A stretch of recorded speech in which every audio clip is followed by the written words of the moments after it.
No, I've got doing that. that. I've got that vibe.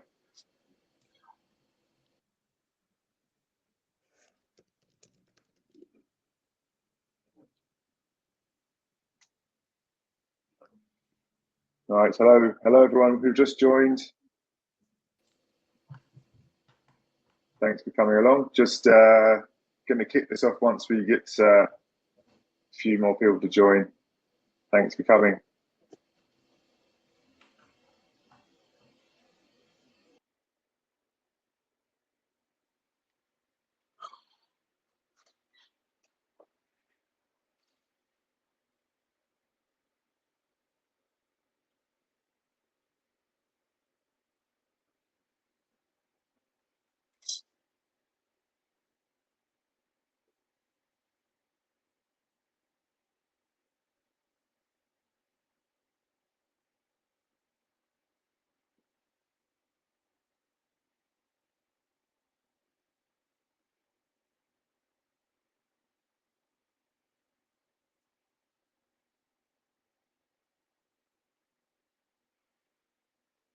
Great. Thanks everyone who's joining. We're going to give it a few minutes just to let more people to join. So you make yourself a cup of tea, get yourself a glass of water, get yourself and just hold on.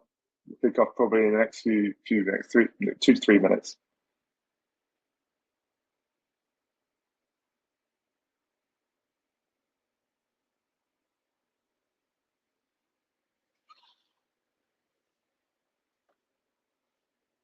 Great, numbers are coming in. That's great.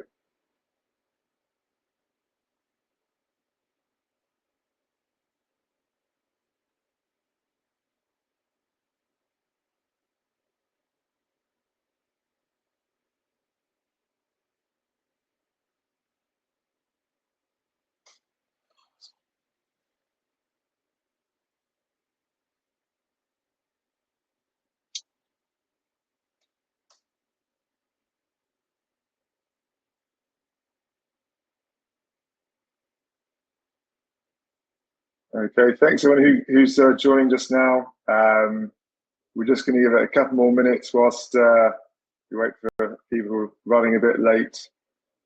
It's great to have you on board and looking forward to this exciting event from the M&C Sites Performance Plus, our first webinar. We'll be kicking this off soon, so just hold tight and we'll get going very soon. Thanks very much.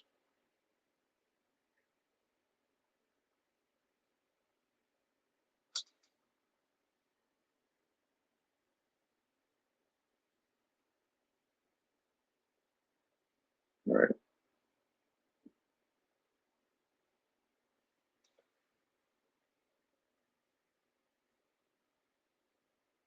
Some more people. Right.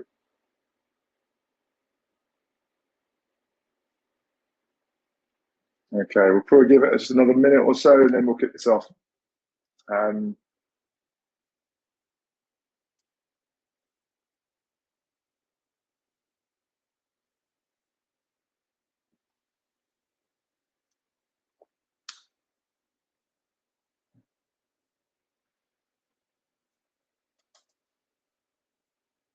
right.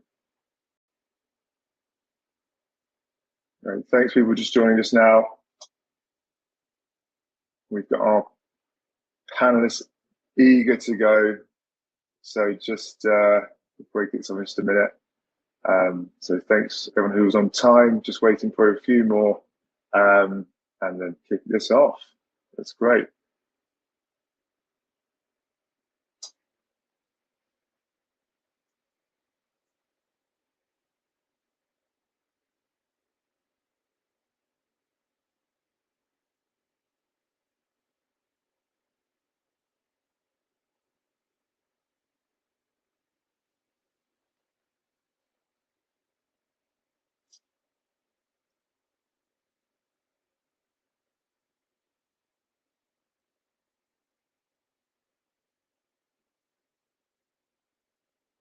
That's great.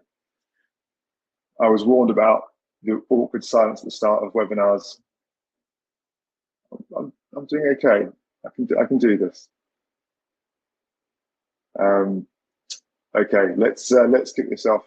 Hello everyone, welcome to M&T Strategy Performance Plus. It's our first webinar in the series by Performance Plus. This is our not just first webinar for us through our own platform. In advance, like I say, in terms of the technology we're using, if I suddenly drop off or a button is pressed, a slide gets lost, it's because we're pressing buttons, we don't know how they work. So please bear with us. But nonetheless, we're excited to have this session on the opportunity in the open internet for marketers, and with some great guests to discuss that opportunity for you all today.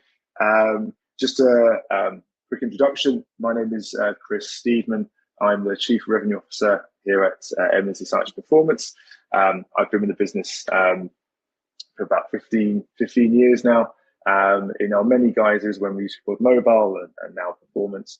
And very excited to be here with you today to talk through the session we have today. So first things first, I'm going to go through the dull, boring housekeeping stuff, and that is that everyone who is here today, you will be muted throughout. The full recording will be shared afterwards to all attendees. Also, probably be on our website as well. I'm sure if you follow us on LinkedIn, you'll be seeing this and this content in the coming weeks and months. We have there is a Q&A section at the end of this, and you should be able to find a section within your system where you can ask questions throughout. So please don't hesitate to do so. This is our first webinar from M&T Strategy Performance. We would love to hear how it's gone. Feedback is very much welcome. And finally, for anyone who is interested, if there's anything they found useful or just want to chat about Programmatic, or you are running anything Programmatic right now, we're offering a free audit to anyone who would like it off the back of this session.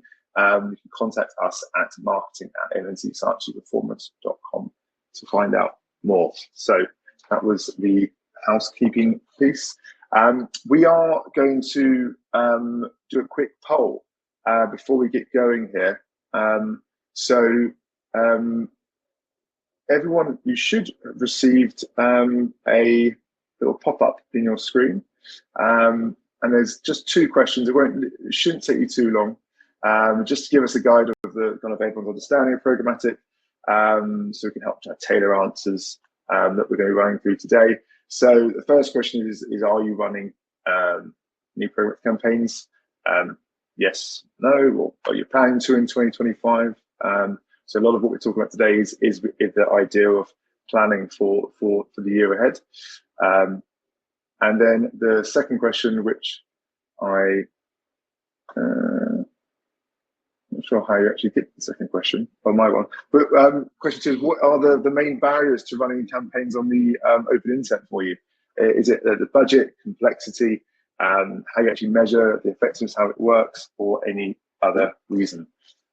So here it is. They've come up there. Thank you, whoever's doing that on a virtual backstage room. But they're the options. What are your barriers to running campaigns on the open internet? Is it budget, resource constraints? Is it too complex? Unsure how to measure success? You have tried it in the past, but with limited success. So I'd love to hear feedback on that. We'll just try and collate that and tailor the session based on those answers. Great.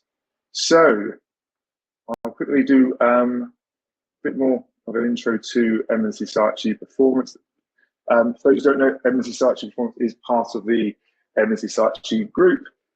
You'll see a picture, I think, from like the 70s of Charles and Morris in the background there. They're the two founders of M&T Strategy. We are within the media division, M&T Strategy Performance, but we have a whole host of other departments.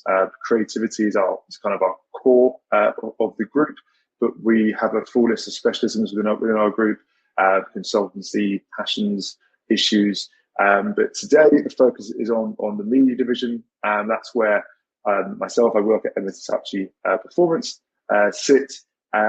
but we're joined today by two people from Find Media who are basically our sister agency. So you'll be here, and they are the experts in the programmatic space. So that's why they're here to talk about programmatic. So the performance have been going since 2006. We were started in the mobile space. We were called Versace Mobile. We were acquired in 2010. But as the world evolved away from just mobile to just all to an omnichannel approach, we have evolved with that. Hence, our change to performance back in 2018, and we run campaigns across all channels, do consultancy for brands all across all markets around the world. We have offices all the way from LA to myself based in London. We've got Megan in New York, 2 offices in the Middle East, all across Asia, India, Singapore, Jakarta, and down to Sydney. And we focus on activating channels and strategies across all the major channels: commerce, media, influencers, CTV, search, social. Today, we're going to focus on programmatic, and that's why we have 2 of our experts here. So I want to first introduce you to, well, I'll let them do it themselves. Megan, I'd like to go first. Introduce yourself to everyone. Hi, I'm Megan. Great to be here today. I am a programmatic supervisor at Find, but I've worked within the M&C Saatchi group at M&C Saatchi Performance for just over 6 years now. Firstly in the London office, but as Chris mentioned, moved over to New York 2 years ago. Great. And I have a note here to ask a memorable fact of yourself, Megan. Come on. You get away with not doing it. I lived in COVID for a year, cycled every day, and only ever got into 1 crash. So I consider that a success. Oh, that is, I did not know that. That's memorable and interesting. Thank you. Right. And Josh, do you want to introduce yourself to me? Yes, thanks, Chris.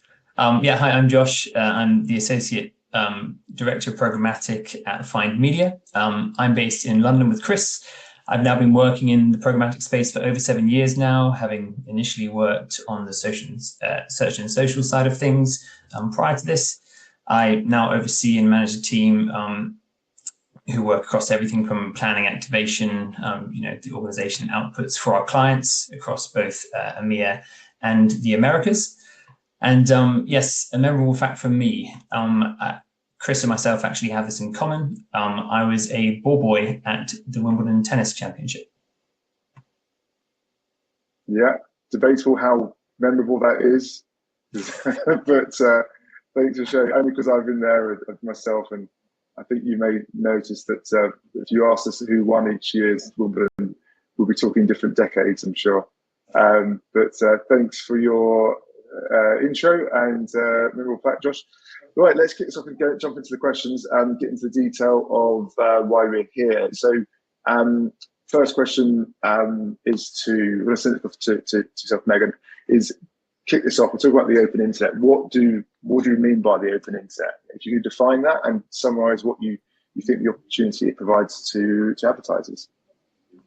Yeah, definitely. I think essentially when we say the open internet, it boils down to digital spaces that exist outside of walled gardens. And what we mean by walled gardens, the likes of Meta, Google, and Apple. So everything outside of that is considered the open internet. And the best way to tap into it is programmatically.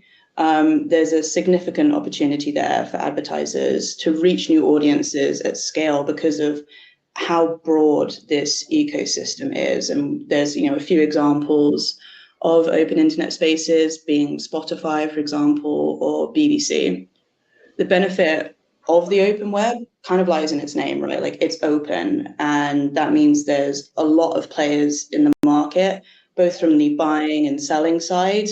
And when you have a lot of players in the market, there's therefore a lot of competition.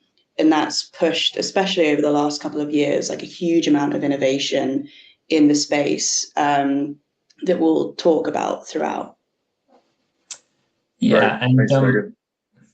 Sorry, this is just going to add. Anything to add? Yeah. Yeah, of course. Yeah, so like when people hear the open internet, their immediate thoughts, I think, go to mobiles and desktops in general. But it comprises of kind of like all digital devices. So it expands to everything from connected TV to digital out of home, as well as like other environments. So really, that essentially means that the entire world can be reached by the open internet. So to give an example, let's say, we have an advertiser that is an NFL team and they're wanting to advertise via the open internet. They could tap into some localized connected TV across like specific sports channels.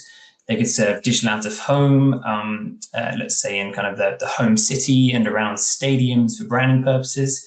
They could then utilize that and like retarget users who have been captured by that with display and video at a later date. These buys would be completed using a DSP. A DSP is abbreviated for demand side platform, which simply put is just the tech in which programmatic buyers use to buy ads across the open internet. They could contextually target users on sites like ESPN and Bleacher Report to ensure they're hitting kind of users on relevant websites, and they could also target behaviorally, so they could like apply third-party audiences. So let's say a user might be have previously browsed on an NFL tickets-based website, and they're bucketed into a certain pool, but now they're browsing on Forbes or a news website, and then you could overlay that targeting essentially on top and be serving them in an environment that isn't just only contextual. So one of the opportunities lies in the ability to kind of like, leverage such expansive environments and placements in general. And this kind of ensures incremental reach. And all of this buying can be completed using be that kind of one DSP or multiple DSPs. And we'll always have complete tracking and reporting available across the board. Great, thanks guys. Hope that set the scene for everyone what we're here to talk about. I think, having worked in the industry for a while, a lot of campaigns that we run sometimes are simply defined by whether it's got a brand objective or performance objective, different goals. And that's what the industry seems to have bucketed campaigns on programmatic. Why do you think that is? And do you think that this is actually the right approach to separate branding and performance goals when you run programmatic activity? Yeah, it's an interesting point and something that is we kind of tackle quite often. I think it's because the industry as a whole has started to create this binary of branding or performance, which makes sense in some instances. But if we just step back, like the binary isn't really there in marketing as a whole when you're looking at that sort of long-term growth you're trying to achieve as a brand. And it especially isn't really there in programmatic either. Programmatic isn't just branding or just performance. It really lies within how you leverage your programmatic buying and what sort of objectives you're trying to achieve. And that kind of is the power of programmatic as well. It being able to work across the full funnel, in the different types of targeting that you want to be able to do, but also in the different channels you activate, as Josh mentioned, digital out of home definitely being more on the upper funnel side of things, but you can also leverage it to help feed the funnel. For example, when you're using an omni-channel DSP, you can activate other channels around it and really kind of track that audience through the funnel. So it's a lot more freeing to not necessarily think about it in those binaries and think about how you can activate across the funnel. Yeah, like we continually have clients come to us, with this separate form of thinking, and that's primarily like due to experience. And that being said, there's a place for programmatic in every brand and performance campaign. But as Megan kind of like alluded to, it's just about the kind of like where, what, how, and kind of like when, and ensuring you're not looking at the campaign in general with like too narrow a focus. Clients will often have like legacy approaches to the way in which they value their media dollars. Maybe they are like a historical brand that has been reliant on like repeat customers, and they need to they potentially need to refocus back on branding and user acquisition as a whole to kind of reignite essentially that pool of users. or they could be running a branding campaign and they're like on the fringe of significant efficiencies. And with some performance-led marketing and implementation, it could bolster essentially their results. It's important to stay open with the approach, or with your approach in general, I should say, and that the foundation and fundamental kind of aspect of that is to stay kind of tech agnostic in essentially your planning. You may have a performance or branding goal, fixed, and you may be using certain DSPs to achieve these, but you need to test and learn continually. Like the industry as a whole is ever adapting, and it's important we kind of don't get stuck in our ways and essentially lose efficiencies off the back of that. Yeah, makes sense. Yeah, we have countless examples of having to use different DSPs based on different types of campaigns. There are SCAD DSPs for iOS campaigns. Some DSPs can do brand performance, some can just do one thing on their own. So it's that tech agnostic approach is absolutely crucial, and I definitely agree with that. Okay, well that's really helpful to understand that approach. Now, how do we ensure that advertisers, interested in testing this, can reach those audiences which are there efficiently and at scale? Because obviously, if we're looking to do this, we want to be able to ensure that this is a channel worth testing that can scale alongside a plan with your walled garden channels like your Facebook and your Google. So how can we ensure that if we crack this, it can scale efficiently? Megan, do you want to go for that? Yeah, I think this is a really important point, and definitely something to clarify, that we're not saying it's walled gardens or programmatic, but it's understanding how the two fit together in the ecosystem. And before we kind of go into the details, I want to just stop on a common misconception around user behavior on the internet. So actually popular to contrary belief, the average time spent by consumers, or the screen time, is mostly on the open internet. It's about 70% on the open internet, compared to social media and walled gardens.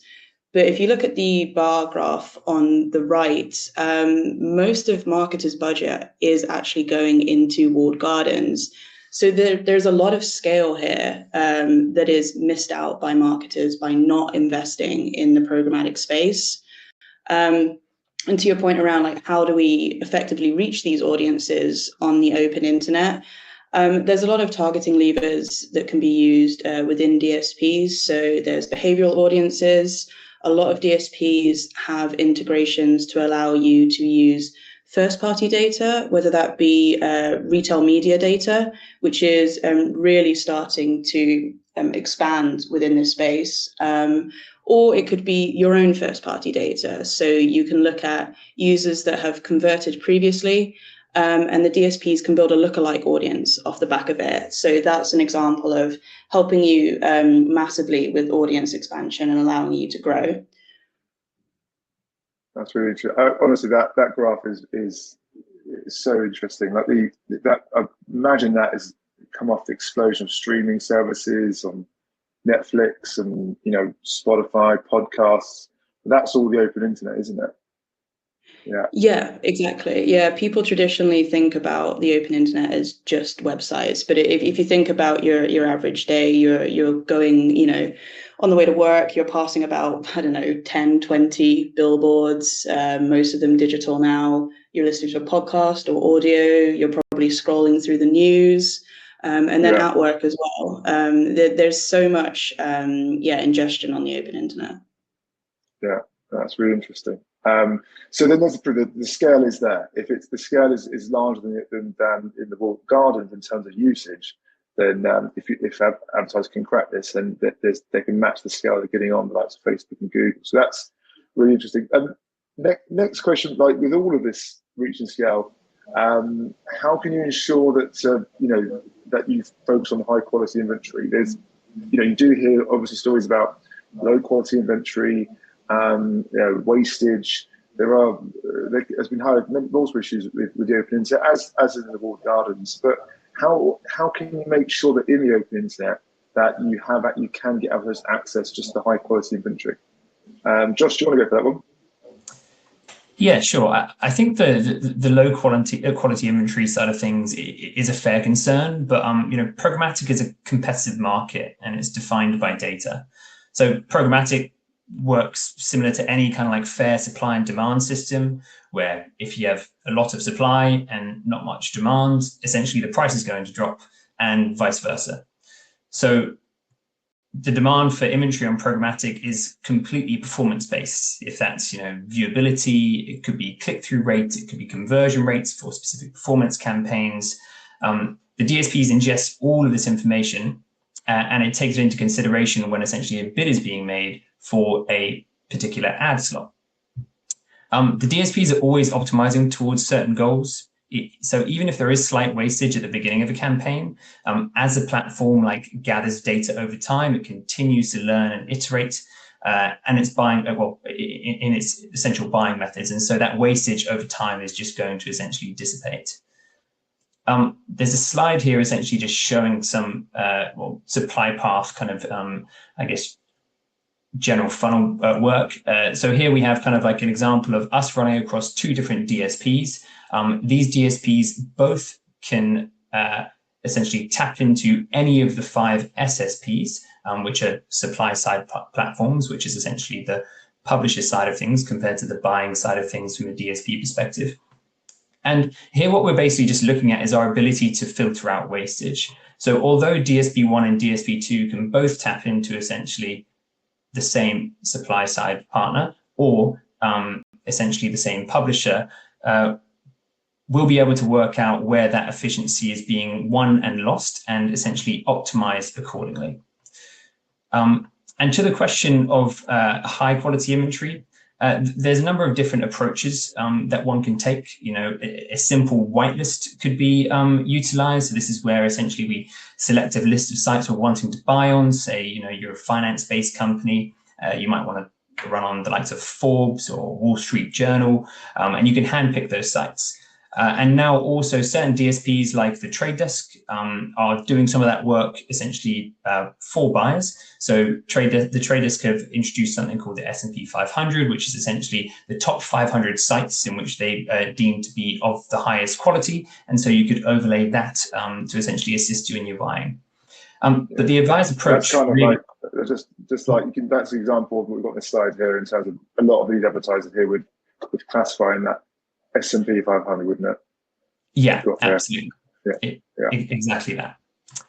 Right. And so, yeah, but our advice in general with regards to, either the filtering of, high quality inventory via whitelisting or these specific overlays on DSPs, it is a balanced one. Like, we want to push users to contextual sites because they're deemed relevant, but we also want to allow the kind of algorithms to be able to work and utilize their real efficiencies. And that comes from ingesting kind of like the right amount of data. And so we don't want to essentially just, again, corner ourselves unnecessarily where we're missing out on a lot of untapped sort of reach. So, the benefit of running across the open internet is that we have visibility of where all of these media dollars and ads are essentially running. We can see those granularities. We have that transparency and breakdown, and we can essentially iterate where necessary. That's great. So, looking at the poll results, I can see that there are people that have tested programmatic and it hasn't worked for them, hasn't hit expectations, or just the goals that they set to achieve right going into it. Josh, back to you. Do you have any advice for people on this call, or generally around how they can navigate the space in programmatic to test it in a way which can support their objectives they're trying to achieve? Yeah, absolutely. I think it's extremely common for clients with relatively minimal programmatic experience to only utilize be that 1 or 2 DSPs. And that can really pigeonhole them into thinking that programmatic doesn't work based off their experiences. At Find, we're completely tech agnostic. With decades of experience across the team, we've learned that working with a diverse range of partners and tailoring strategies, kind of as Megan touched upon earlier, is really imperative to success. Again, say if there's a gaming client, like let's say it's a gaming app, and they come to us, like we're going to essentially run campaigns. We're going to take a completely different approach to the NFL team example I listed beforehand. We have DSPs that specialize in app inventory, and within that, there are DSPs that specialize in app inventory and for specific OSs, be that if it's Android or iOS. And even further to that, from a granularities perspective, there might be certain creatives that DSPs work well with. Maybe one works really well with video, another one with native. And so we have to be extremely bespoke with regards to essentially our setup and structure. And just to add another example, like, we work with over a dozen DSPs across the board, and there will be ones that essentially work with specific or work better with certain geos because of the relationships they have with partners in those environments.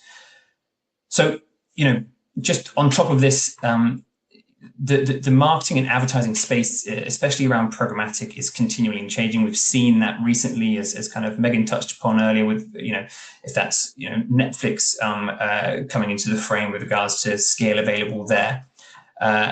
If that's Apple iterating its privacy structure and its tracking capabilities, if that's cookie deprecation, like a client needs to stay on top of essentially market changes and work with a team that is like not just staying on top of them, but playing an active role in like innovating with the current landscape as well, to essentially ensure they're able to meet their goals, not just today, but tomorrow. Great. Just actually got a question come through, and it's quite relevant to the point you made there, Josh. Brand safety is a huge concern for advertisers. Any other best practice than applying a whitelist, which can be limiting in scale? Any thoughts on that? Or maybe feel free to jump in as well. Sure, I'm happy to answer that one. So like there are multiple different brand safety features in which are applied across kind of the programmatic space as a whole. There are a number of different layers to this. You can simplify it by having, for example, as mentioned, a whitelist where you will know exactly where you're serving your ads, but every, different layer has a specific brand safety requirement. So if that is where the publisher is passing to that SSP, the supply side, the SSP will have kind of like brand safety inbuilt to make sure that it's vetting everything coming through. When the SSP essentially passes that data to the DSP, so where we're buying that, essentially there are brand safety features essentially attached to that as well that the DSP will naturally apply. On top of that, we have features available on the DSPs in which we buy across to essentially by any of the open internet as a whole that we can overlay. So some of them will be inbuilt. So it might be a category selection or some form of like be that exclusion from a just if that was you didn't want to target kind of political based websites or content that had certain kind of elements to it. Also on top of that, there's third party features available on a majority of the DSPs, normally also very easily sort of inbuilt. So you can overlay that as well. So that's where things like double verify would come in, where you would essentially apply certain brand safety features to your campaign, and that would essentially vet it for you, and you'd be able to receive a report off the back of that showing essentially what was blocked, and it provides you with that confidence that you are kind of like serving on the right inventory. So lots of brand safety features built in, but also ones that you can add on top of your campaigns as well. And this is universal across majority of DSPs. Right. Okay, great. Thanks for that. The one more question around just entering 2025. We're in a fast-paced space. What are both of your predictions going into 2025 in the program? So what's everyone will be talking about next year? I'll start. I think, the last couple of years within the programmatic space has not been quiet, let's say that, and mostly around privacy challenges, Google's cookie deprecation that was happening and then not happening. But whilst that has been challenging, it's also been a real sort of wake-up call for the industry, and has bred quite a lot of innovation with DSPs. So that's a really exciting aspect. But also one I want to touch on as well is measurement, and what's been happening in that space, again, because of the privacy challenges. I think in sort of 2025 and beyond, we're going to start to take a step back from solely using attribution. I think everyone's started to understand that just relying on last click attribution tends to overrepresent certain channels and really underrepresents ones that may be doing a bit more of the heavy lifting than we realize. So our data team here at MNC Saatchi Performance really believe in a measurement trifecta. So that's not to say we don't use attribution. That does have its place, especially for the more granular in-channel optimizations. But layering on incrementality testing, I think is really important. And it's something that marketers are starting to use, which is great, and that's going to continue. But then media mix modeling as well is a really big topic. It's kind of coming around again. So just in essence, what that means is everyone's taking a step back and looking at more holistic ways in which we measure. That's going to give a much clearer picture and allow for more omni-channel strategies, particularly in programmatic, to better understand them and help marketers feel more confident activating campaigns like that.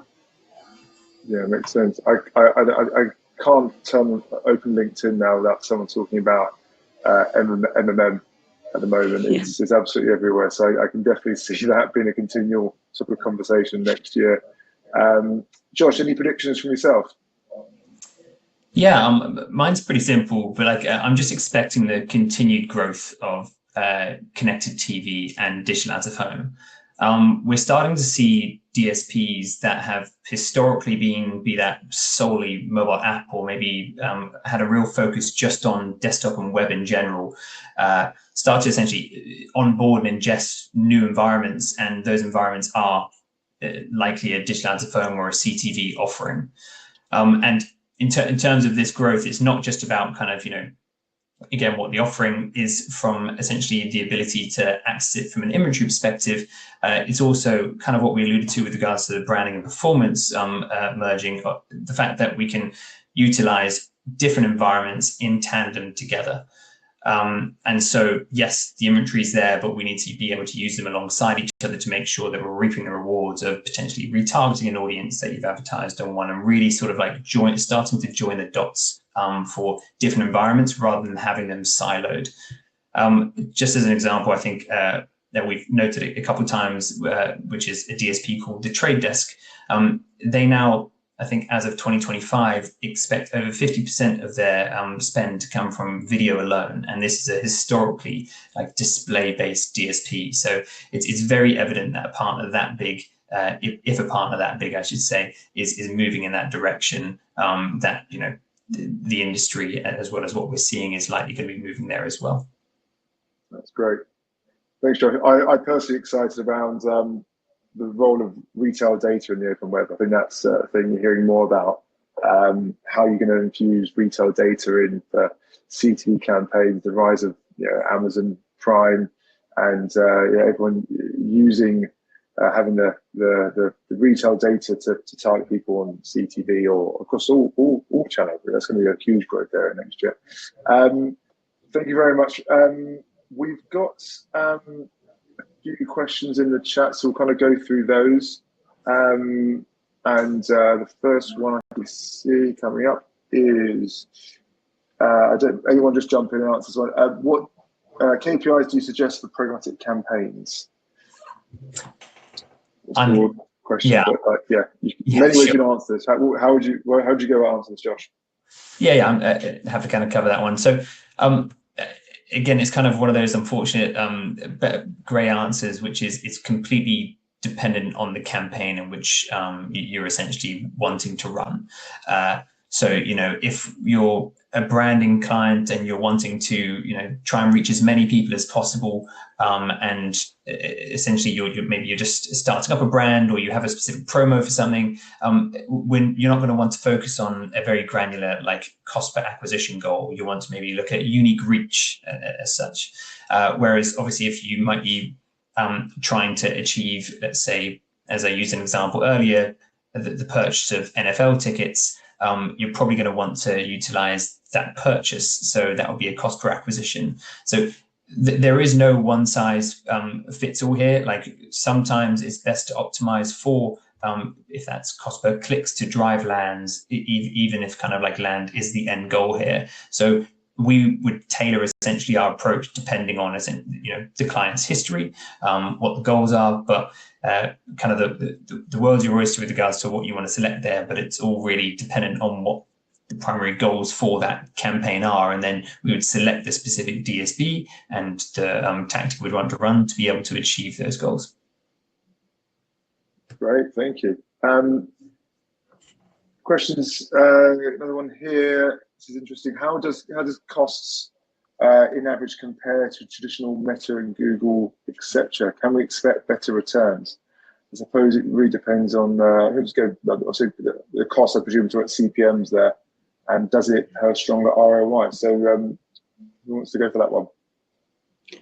I think, yeah, in terms of CPMs, it's hard to say an average. It's easy for me to go depends, but if we look at sort of over a yearly basis, what we have noticed across the board almost is programmatic is a lot more stable when seasonality is brought into the mix.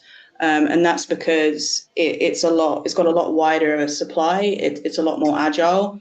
If we think about the walled gardens, while they're a powerhouse, their supply is only as big as who's online at the time. So there's a bit more of a ceiling to that supply, especially in highly competitive times. We think about Black Friday that's just gone past. When there's a huge demand within the walled gardens, we do find the price elasticity is a little bit more susceptible to those changes. Whereas programmatic, because it's a lot more agile, we can open up, more exchanges or kind of shift contextually. And there's a lot of like kind of optimizations that we can make with the bids, etc., that allows us to remain a lot more stable on a CPM basis and help mitigate any fluctuations. Yeah. And in terms of the cost and the media inflation, I know during the recent elections, prices skyrocketed, right? But what is it? I mean, I suppose the in terms of actual returns, how do when we run activity on here, we compare to the walled gardens? Obviously, it's the same audience; they're just in different environments. But like, how does it generally pan out from your side? Yeah, I think it's again, it kind of depends on the type of campaign that we're looking to run. Meta and Google do really, really well with acquisition, but again, we find sometimes that there is kind of a limit to that scale, and it's actually easier to think about them again as like working in conjunction with one another, because essentially it is the same audience. People aren't just on walled gardens or just on the open internet. So it's important to understand that we're talking to them across these functions and making sure the targetings are set up together to allow that overarching scale. And it kind of goes back to what I was just chatting about on measurement, right? If we do look at last click attribution, sometimes it's not the best only way to look at these kind of things, because it will have to give credit to one or the other. And that's not to say that the programmatic ad didn't do, most of the lifting, but they saw the Meta ad last. So it's looking at it more holistically and understanding how they work together to get the overall return. Holistically, you're talking about, you mentioned about MMM and measuring in a fair way across all channels, not just by the way a walled garden decides to measure their own activity. Yeah, exactly. Yeah, great. Okay, another question in. This is a great one. How do you measure the incrementality of adding a DSP to your media mix for acquisition campaigns? The focus here on app install. Yeah, I can take that one. We kind of have a twofold approach here. The first is obviously like when we add this new DSP again to an app. It could be any campaign, but here let's say it's an app install campaign. We obviously have our total media spend and the number of conversions in which we're getting across the board. And so if we see that from an overarching perspective, when we add something, those costs go up, then we are obviously going to iterate off the back of that. Often if we are seeing kind of potentially the same efficiency or more, then we'll choose where we're going to scale with that, the same way you would if you added a new creative to the mix, or any form of new targeting as a whole. But secondary to that, and kind of which I guess is more kind of what we rely heavily on, is we have a data science team that essentially does this as a primary role function and looks into essentially incrementality for us. And so what we always want to do with clients is continually test to assess if any new addition or platform or partner in general is providing incremental lift. And so from a data perspective, we'll be able to essentially analyze that on the back end, essentially by A/B testing, by potentially doing geolift tests, or kind of general kind of, if that's utilizing ghost bids or anything along those lines with regards to the tests in which we would want to apply per partner to make sure we're assessing, if the addition of a new DSP has been beneficial or not. But systems are in place to do that. That's great. Thanks, Josh. I think that's all we've got time for today. So thank you very much, Megan and Josh. Really informative, interesting chat today. Great, got some questions from the audience as well. If you do have any more questions that we didn't have time to cover today, or you'd like an audit of your programmatic activity, I think we've got that on our final side, that offer for anyone who wants to have a chat about their activity now. Happy to do that. You can contact us. Or just general questions of what we've discussed today. Please do get in touch. This was our first M&C Society Performance Plus webinar. I thoroughly enjoyed it. So thank you very much for your time, everyone. And we'll any questions, we'll try and get back to any questions today, but have a great rest of your day wherever you're based. Cheers. Thanks, guys. Thank you. Cheers. Yeah. Thank you.